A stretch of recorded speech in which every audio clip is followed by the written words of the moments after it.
7.5%의 주가 성장률과 2.5%의 배당 수익률, 1,000만원 투자는 10년 후 투자 원금 1,000. 코카콜라의 영원한 라이벌 펩시. 오늘은 또 다른 음료 회사인 배당 우량주 펩시에 대해 알아보도록 하겠습니다. 펩시의 현황판입니다. 현재 주가는 150달러로 최근 3개월 동안 약 5달러, 4% 정도 주가가 상승한 것을 알 수 있겠습니다. 현재 배당 수익률은 2.78%이며 5년 배당 성장률은 7.6%로 높은 편에 속하고 있습니다.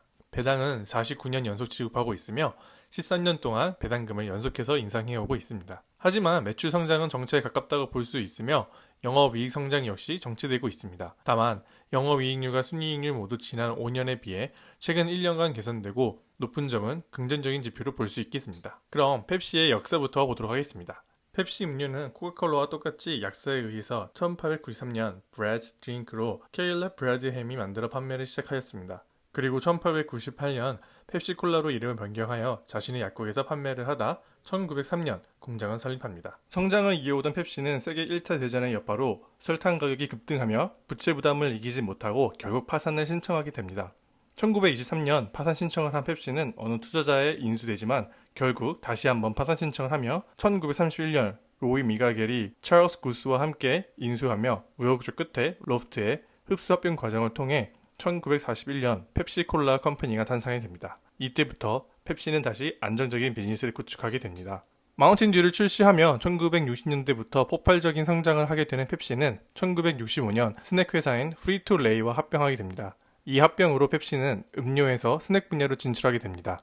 이후 수많은 인수합병과 매각을 하였으며 한때 피자헛, 타코벨, KFC, 캘리포니아 피자 키친 등을 보유하기도 했습니다. 그리고 1998년에 인수한 트로피카는 최근 주스 사업부 패키지들을 통해 네이키드 주스와 함께 분리 매각되었습니다. 펩시의 비즈니스를 한번 보도록 하겠습니다. 시작은 콜라 하나였지만 지금은 글로벌 스낵 회사 성장한 펩시, 특히 앞서 말하여 했던 프리톨레이의 인수를 통해 현재 비즈니스 포트폴리오를 두 가지, 즉 스낵 비즈니스와 음료 비즈니스로 볼 수 있겠습니다. 먼저 부분별 지역별 매출을 보도록 하겠습니다. 음료와 스낵 두 가지로 구분되는 사업 포트폴리오에서 스낵이 55%, 음료가 45%의 매출 비율을 가져가는 것을 알 수 있습니다. 지역별로 보면 전체적인 매출의 약 58%가 미국에서 발생하고 있으며 미국을 제외한 북미 4%, 중남미 10%, 유럽 17%, 아프리카, 중동, 남아시아 지역에서 6%, 그리고 아태평양, 호주, 뉴질랜드, 중국 지역에서 5%의 매출이 발생하고 있습니다. 펩시는 다양한 기업과의 파트너십으로 제품을 출시하고 있습니다.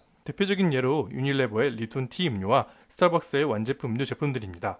립톤 티는 1991년 파트너십을 통해 TV 형태가 아닌 완제품 음료로 판매되고 있으며 우리나라 편의점이나 마트에서 쉽게 찾아볼 수 있습니다. 그리고 커피 전문점인 스타벅스와는 1994년 파트너십을 통해 프라푸치노, 더블샷, 커피 에너지 드링크 등을 판매하고 있습니다. 이는 탑 퀄리티 제품을 보유한 글로벌 브랜드가 펩시가 가지고 있는 음료 제조 유통 노하우를 높이 사며 대표적인 윈윈 파트너십의 예로 볼 수 있겠습니다. 이번엔 주요 제품과 인수 합병에 대해 보도록 하겠습니다. 음료에만 집중하는 코카콜라와 달리 종합 스낵 회사인 펩시는 펩시콜라부터 도리토스까지 다양한 제품군을 가지고 있습니다. 그럼 펩시사의 주요 제품에 대해 알아보도록 하겠습니다. 스낵 비즈니스의 경우 우리가 잘 아는 도리토스, 레이스, 치토스, 퀘이커 오츠를 포함하여 36개의 제품을 보유하고 있으며 음료 제품들은 펩시, 마운틴듀, 트로피카나, 게토레이, 립톤, 스타벅스 등을 포함하여 21개의 제품을 판매하고 있습니다. 다만 앞서 말하였듯이 립톤과 스타벅스 제품들은 독자 제품이 아닌 파트너십을 통한 제품입니다. 특히 1990년대부터 활발한 인수합병을 하였으며 가메사, 아쿠아피나, 트로피카나, 소베, 네이키드 주스, 러시아의 레버단스키, 그리고 가장 최근에 BFY 브랜드까지 인수합병을 30년간 이어오고 있습니다. 한때 피자헛, 타코벨, KFC, 캘리포니아 피자치킨 등 레스토랑 비즈니스도 영위하고 있었지만 1997년 해당 사업부를 분할하여 또 다른 상장사인 연 브랜드가 탄생하였습니다. 그리고 지난 8월 3일 펩시는 자사의 트로피카나를 비롯한 주스 사업부를 프랑스 사모펀드 PAI 파트너스의 매각 및 조인트 벤처를 설립한다고 발표하였습니다. 이번 매각으로 인해 33억 달러의 현금과 조인트 벤처의 39% 지분을 보유하게 될 예정입니다. 이번 매각은 북미 지역에 대한 주스 판매 및 판권에 대한 권리이며 PAI는 유럽에서의 주스 사업부에 대한 인수 옵션 또한 가지고 있습니다. 이 M&A에 대해서는 뒤에서 더욱 자세히 설명드리겠습니다. 지금부터 재무 분석을 해보도록 하겠습니다. 펩시사는 북미의 매출은 음료와 스낵 비즈니스를 분리해뒀지만 이외의 지역은 별도의 구분이 없기에 전체 매출의 60%를 차지하는 북미 매출을 가지고 비교해 보도록 하겠습니다. 스낵 비즈니스의 경우 10년 동안 꾸준히 안정적인 상승 곡선을 그리고 있지만 음료 부분은 그러지 못한 것을 알 수 있겠습니다. 2013년 바닥을 찍고 다시 상승세를 보이고 있지만 뚜렷한 상승보단 불안정한 매출 상승을 보이고 있습니다. 아무래도 탄산음료와 건강에 대한 이슈가 일정 부분 성장의 발목을 잡는 것으로 생각되는 부분입니다. 코로나19 여파로 스낵 부분의 매출이 다른 때보다도 더 상승한 것을 볼 수 있으며 음료 매출 역시 상승한 것을 알 수 있겠습니다. 앞서 매출에서의 결과와 비슷하게 북미 스낵 부분의 영업이익은 매출처럼 상승하는 것을 볼 수 있습니다. 하지만 음료 부분의 경우 반대로 지속 하락하며 결국 총 북미 영업이익은 지난 10년간 제자리 걸음을 하고 있는 것을 알 수 있겠습니다. 또한 전체적인 영업이익 역시 오히려 지난 10년간 약간 하락한 것을 알 수 있겠습니다. 스낵 부분의 영업이익은 코로나19에도 계속 증가하는 것을 볼 수 있지만 음료 부분은 코로나19로 인해 음식점에서의 매출 하락으로 캔 음료보다 더 저렴한 벌크 제품의 매출 하락에 영업이익 하락을 추측할 수 있겠습니다. 영업이익률 역시 북미 스낵 부분이 가장 높은 수익률을 보여주고 있으며 음료 부분 역시 계속해서 하락하고 있는 것을 볼 수 있습니다. 펩시사 전체적인 이익률은 하락세를 타고 있는 것을 볼 수 있겠습니다. 코로나 여파로 인해 기타 비용의 상승을 추측해 볼 수 있겠습니다. 그리고 지난 10년간 경쟁업체와의 영업이익률 변화를 보면 이익률 면에서 그리고 성장성 부분에서 꼴찌를 달리고 있는 것도 알 수 있습니다. 이러한 이유는 아무래도 타 기업들에 비해 저조한 음료 부분의 영업이익률로 추측할 수 있겠습니다. 다만 절대적인 수치는 낮지만 영업이익률이 가장 안정적으로 변화가 적은 편이라는 것을 장점으로 꼽아볼 수 있겠습니다. 배당 지표를 보도록 하겠습니다. 현재 펩시사의 배당 수익률은 약 2.72%로 고배당은 아닙니다. 하지만 안정적인 배당을 49년간 지속하고 있으며 13년간 배당금을 인상한 것이 매력입니다. 이는 주요 경쟁사인 코카콜라의 58년 연속 배당 성장과 거의 비슷하며 장기간 매년 배당금을 인상하고 지급한 안정적인 배당 성장주로 볼 수 있겠습니다. 영업이익률에선 꼴찌를 하고 있지만 배당은 코카콜라에 이은 2위를 보여주고 있습니다. 다른 경쟁사인 닥터페퍼는 재무 상황에 따라 배당이 없을 수도 있으며 몬스터 에너지는 현재 배당을 전혀 하고 있지 않습니다. 이런 점에서 안전한 식음료 비즈니스에 기반한 배당 성장주 투자처로 볼 수 있겠습니다. 비록 펩시의 배당 수익률은 2위지만 지난 1, 3, 5년간 누적 배당 성장률을 비교하면 펩시의 매력이 매우 두드러집니다.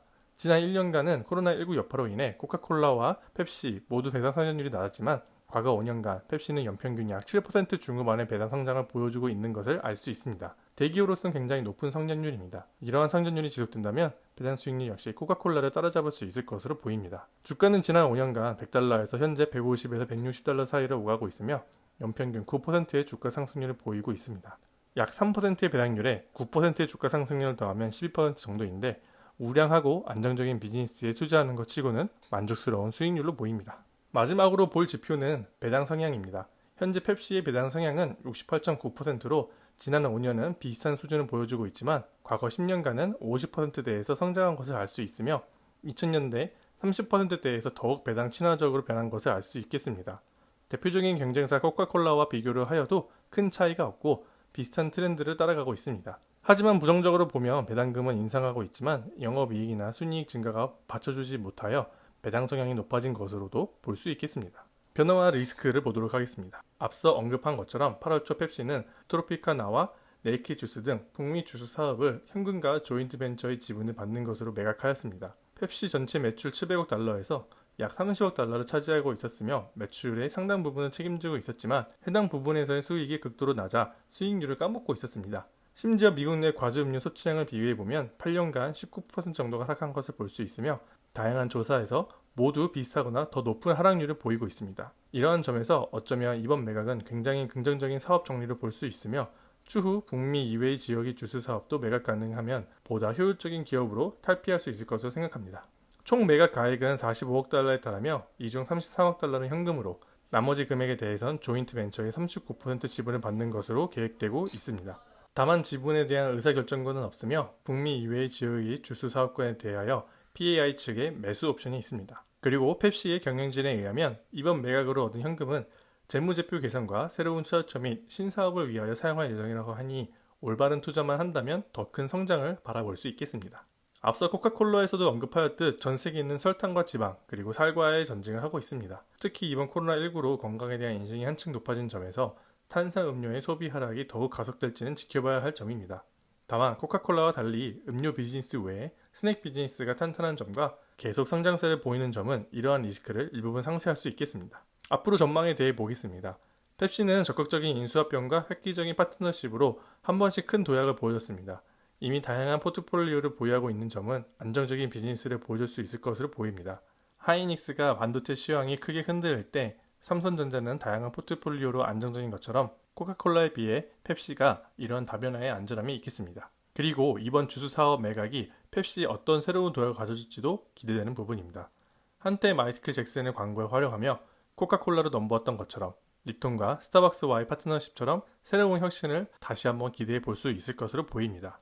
3%에 미치지 못하는 배당 수익률과 낮은 매출 성장률, 그리고 탄산음료 리스크, 하지만 7% 가까운 연평균 배당 성장률은 안정적이고 일정한 수익을 기대할 수 있다는 점에서 분명 긍정적으로 접근할 수 있으며 5에서 10% 내외의 연 주가 상승률 또한 추가 수익을 바라볼 수 있는 안정적인 투자처럼 생각됩니다.